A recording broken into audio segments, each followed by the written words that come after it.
What about definite integrals? We've seen how the substitution rule helps us deal with indefinite integrals, but where does the fundamental theorem factor into all of this? And the fundamental theorem, I mean, it's in the name, it's a big deal, right?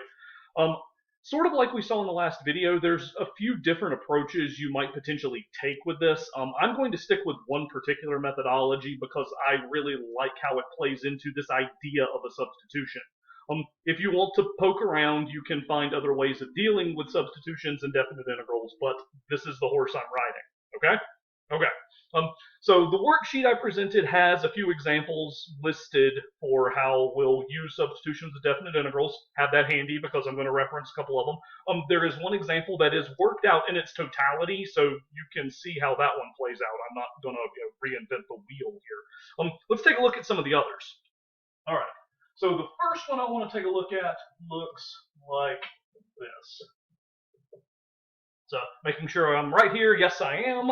So my limits of integration going from 0 to 2, my integrand 1 over the quantity square root of 2x plus 1. Okay. So as we've seen before, this stuff living under the radical is kind of messing things up for us. So in terms of filling in the blanks on the worksheet, the u we need for the substitution, I'm going to call it 2x plus 1.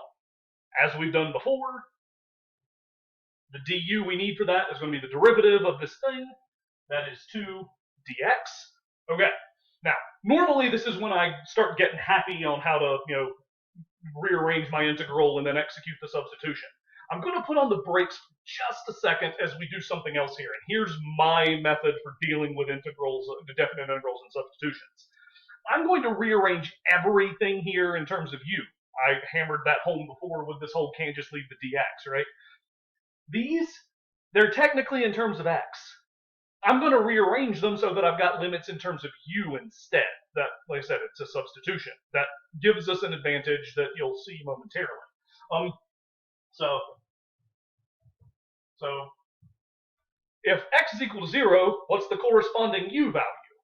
You might get stuck on this for a moment, but remember, we've got a substitution that lines this up very specifically for us. I can just take that x value of 0, plug it in, and see what it gives me for u. In this instance, yeah, it's 1. All right. Same token, take my upper limit of integration. If x is 2, plug 2 in here, 2 times 2 plus 1. That gives me 5. All right. So now I'm going to take a moment and rewrite the integral, and then I'll do the substitution. So I've got my limits of integration. I haven't touched them yet. Like I said, I'm not actually doing the substitution just yet. For the record, that's 2x plus 1 to the negative 1/2. Note it is negative, even if you can't quite see the minus thanks to my board and whatnot. Got the dx. I don't have dx by itself here, so yeah, I'm just gonna do that. So yeah, divide both sides by 2. It cancels from the one side. There we go. All right, now I'm gonna substitute. All right, instead of 0, I need 1. Instead of 2, I need 5. This is now u to the negative 1/2, and my du became, or my dx becomes 1/2 du. Okay, so that's that. All right, so now we've got our new integral written. If you want to, you can pull the 1/2 out front. It turns out it won't matter too much here.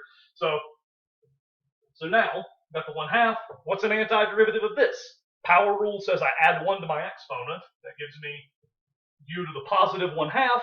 Dividing by 1/2 is just like multiplying by 2. Hey, look, there's a 1/2 and a 2. Get out of here. They're gone. They cancel. Great.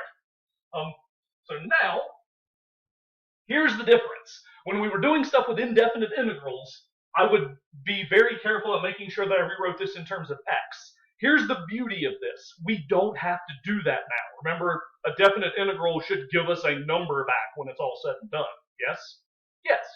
So in this instance, if I've changed my limits of integration, there is not going to be a necessity for me to back substitute. I can just plug these numbers into this thing, do my subtraction according to the fundamental theorem, and then call it a day.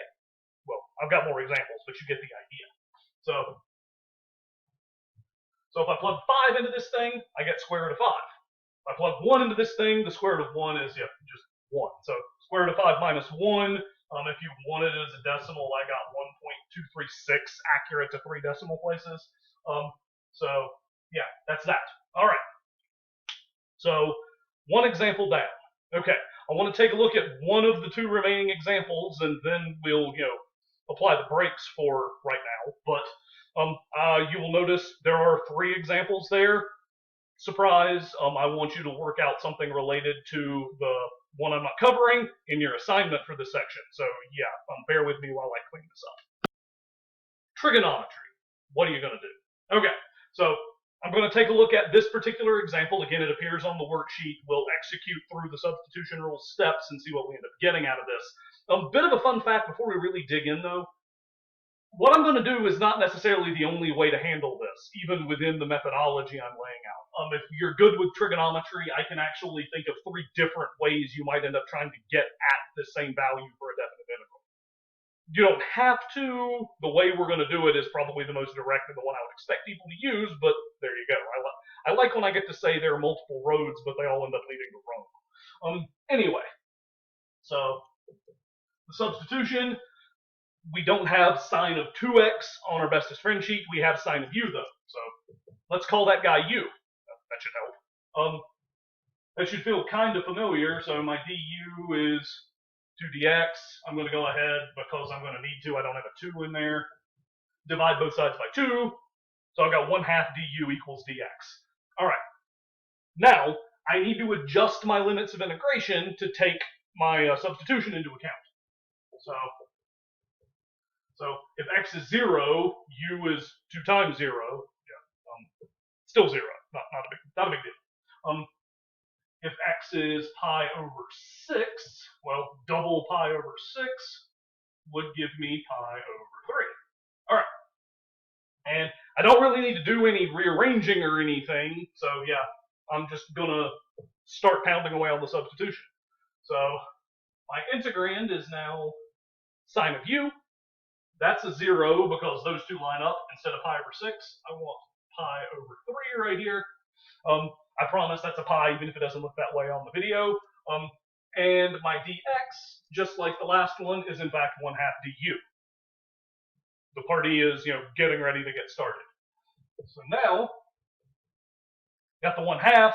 I need an antiderivative of sine of u.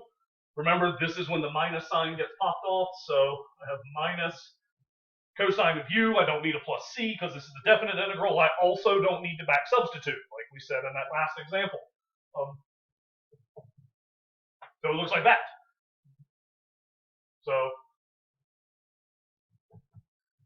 I have negative 1/2 cosine of pi over 3 minus, let's see, it would be plus 1/2, because remember there's a minus baked into the way the fundamental theorem does things. I've got a negative right here, minus a minus, you know the score. So plus 1/2. The cosine of 0 is just 1. So if you'd had to check that, it's okay. I won't hold it against you. As it turns out, the cosine of pi over 3 is actually 1/2. So we get negative 1/4 plus 1/2. Check the arithmetic there. Lo and behold, we get a value of positive 1/4 for that bad boy. So, yeah, so that's substitutions and definite integrals. Technically, as I have said, there is another way you might try doing this instead of this approach.